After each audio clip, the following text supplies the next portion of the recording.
کراچی والوں آؤ میرے ساتھ مل کر دعا کرو کہ میرے پروردگار میرے اللہ جس نے میرے شہر کو تباہ کیا، برباد کیا، اجاڑا، منصب پر بیٹھ کر اپنے اختیارات کا ناجائز استعمال کیا، رشوتیں کھا گئے، ہمارا پیسہ کھا گئے، میرے اللہ یہ حال کر گئے اس شہر کا، میرے پروردگار تو ان کو نیست و نابود، ان کو تباہ برباد کر دے۔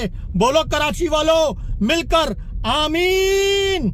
ایماندار اسلامی جماعت کے چیئرمین گلشن ٹاؤن ڈاکٹر فواد، شرم آنی چاہیے، بات کر کے رکھا ہوا ہے، پورا روڈ تباہ کر کے رکھا ہوا ہے، اندرونی سندھ حکومت سے پورا دن گالیاں دیتے ہیں جماعت اسلامی کے سو کالڈ مذہبی سیاسی جماعت کے چیئرمین اور ان کی انتظامیہ، لیکن 100 کروڑ روپے ان سے ریہیبلیٹیشن کے مانگ رہے ہیں کہ ہماری مدد کرو۔